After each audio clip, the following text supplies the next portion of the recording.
Assalamualaikum warahmatullahi wabarakatuh. Bismillahirrahmanirrahim. Bab 11 pelajaran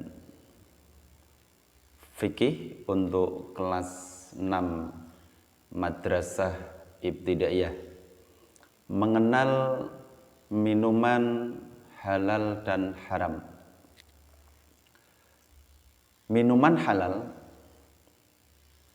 pengertian minuman halal. Minuman halal adalah minuman yang diperbolehkan untuk dikonsumsi, untuk diminum sesuai ajaran syariat Islam.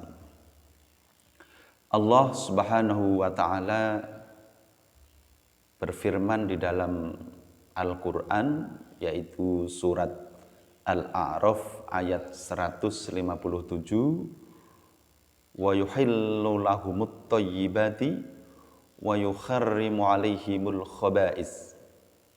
Allah menghalalkan segala yang baik bagi mereka dan mengharamkan segala yang buruk atau kotor bagi mereka.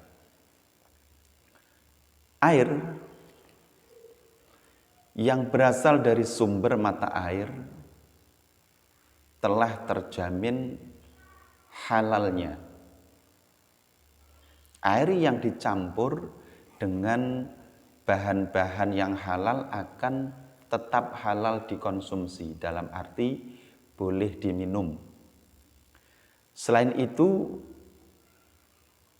minuman halal juga bisa berasal dari hewan-hewan yang dihalalkan. Misalnya kambing, air susu kambing halal.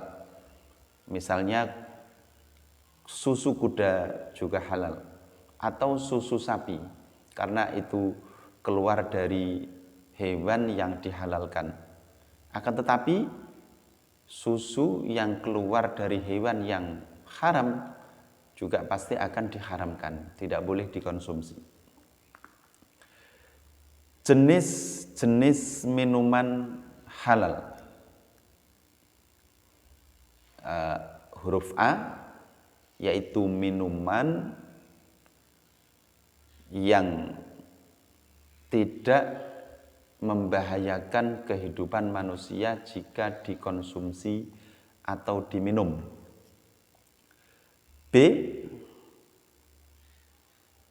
air atau cairan yang tidak memabukkan walaupun sebelumnya bisa memabukkan.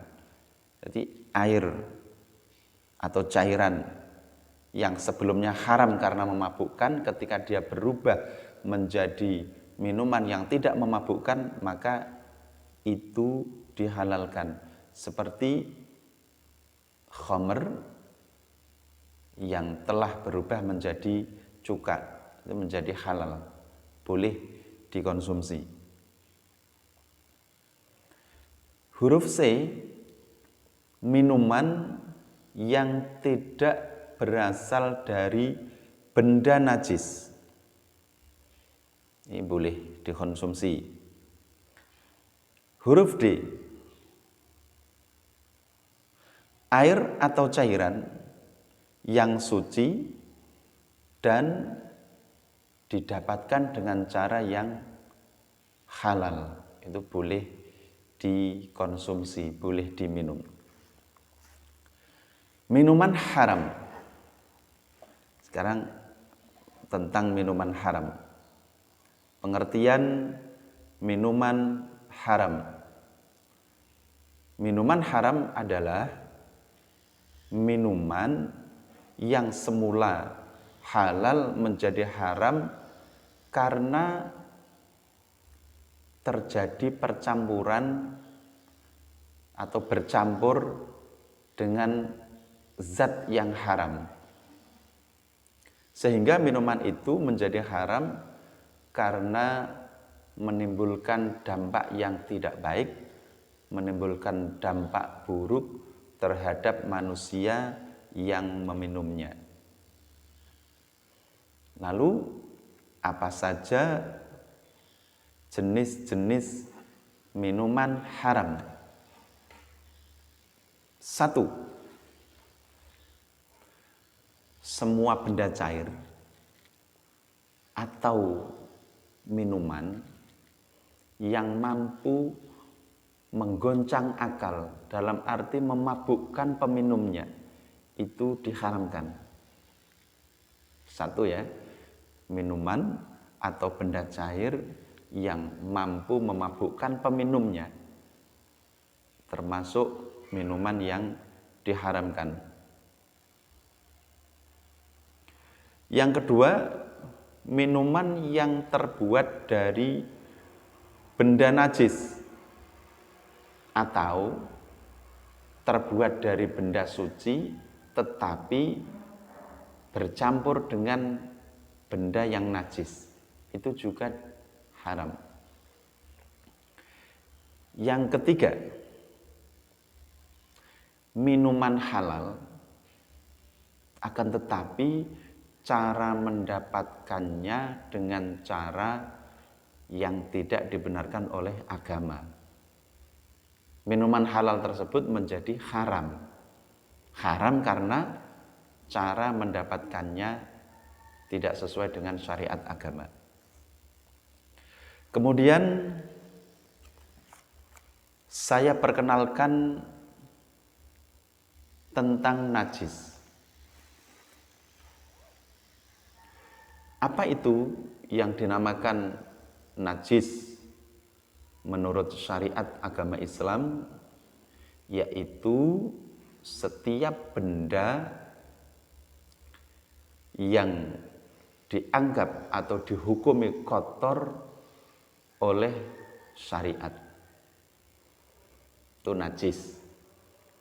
Tentu benda najis ini harus kita bersihkan, harus kita sucikan. Pembagian najis. Najis menurut hukum fikih terbagi menjadi 3, yaitu yang pertama adalah najis mukhaffafah atau najis yang paling ringan. Yang kedua, najis mutawassithah, najis yang sedang, tidak terlalu ringan juga tidak berat.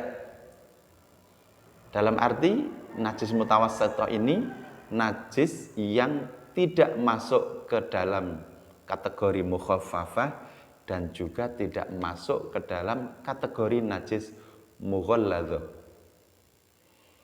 Yang ketiga adalah najis mughalladzah atau najis yang tingkatannya sangat berat tingkatannya. Yang pertama, najis mukhaffafah, yaitu najis yang ringan.